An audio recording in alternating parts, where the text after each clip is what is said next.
वजीर दाखिला मोहम्मद महमूद अली ने चंद्रायन गुट्टा में नए पुलिस स्टेशन की इमारत का इफ्तिताह अंजाम दिया। इस मौके पर वजीर श्रीनिवास यादव, रुकन पार्लिमान हैदराबाद बैरिस्टर असदुद्दीन ओवैसी, मेयर गदवाल विजय लक्ष्मी के अलावा मुंतखब अवामी नुमाइंदों और आला पुलिस अहदेदारों बशमूल कमिश्नर पुलिस अंजनी कुमार और दीगर मौजूद थे। इस मौके पर वजीर दाखिला मोहम्मद महमूद अली का खैर मकदम किया गया। वजीर दाखिला समेत दीगर शख्सियतों ने नई इमारत का मुआयना किया और मुख्तलिफ सहूलतों का जायजा लिया।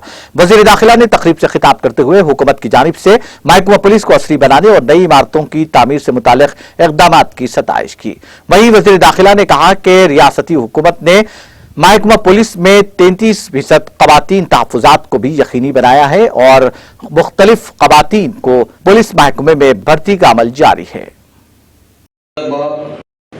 रेस्पेक्टेड सीपी श्री अंजनी कुमार गारू,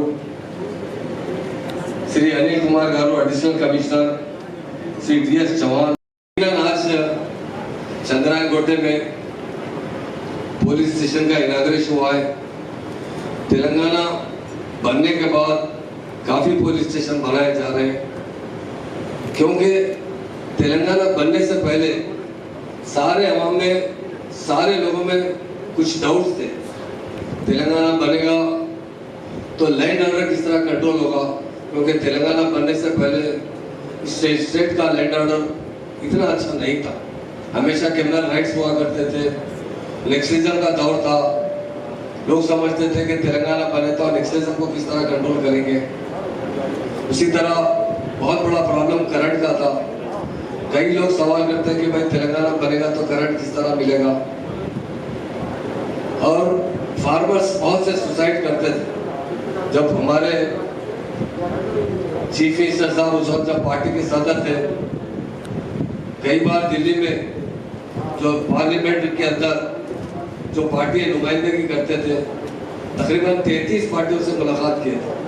हर पार्टी ने यही सवाल किया था कि तेलंगाना के अंदर लैंड ऑर्डर किस तरह कंट्रोल सके।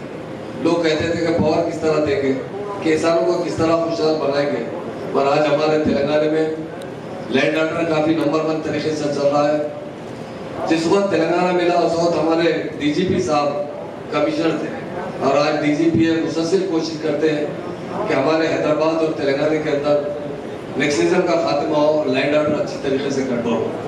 यकीनन जब तक जो स्टेट तरक्की कर सकती है, जहाँ पर अमन कायम, अमन के लिए हमारे ऑनरेबल CM साहब बहुत सीरियस है, और ऐसे सेकुलर CM है कि सभी को एक साथ खुशहाल देखना चाहते हैं और तरक्की याफ्ता देखना चाहते हैं। पावर के अंदर हमारी स्टेट सरप्लस पावर में इसका साबिका में 3-3 दिन इंडस्ट्रीज हॉलीडे, सारे इंडिया में जितने कैमरे, उसका 64% कैमरे सिर्फ हमारे हैदराबाद, राचाकुंडा और सैबराबाद और तेलंगाना के अंदर है। तो CCTV का कैमरा, CCTV कैमरे सारे जाल बिछा दिया गया, जिसकी वजह से जो भी क्राइम करता है, आप जानते हैं बीच में चेन स्टिचिंग क्राइम हो रहे थे। रात में लोग या दिन में मोटरसाइकिल पर जाके औरतें, चुके गोल्ड काफी महंगा हो चुका है, 2-4 तोले 5 तोले जो भी पहनते थे वो खींच कर भाग जाते थे। और आज हमारे पास ये क्राइम टोटल कंट्रोल किया गया। PD एक्ट से जरिए जो रोडिज्म करने वालों को कंट्रोल किया गया। घरों में भी कभी ब्रेकडाउन नहीं होता है। करंट में हम लोग नाज़रीन, हमारे TTV न्यूज़ को सब्सक्राइब करिए, बेल आइकॉन को प्रेस करिए, शेयर करिए और लाइक करना ना भूलें। और किसी एडवर्टाइजमेंट से मुताल्लिक़ जानकारी के लिए हमारे इस नंबर पर कांटेक्ट कीजिए। हमारा नंबर है 9550102020।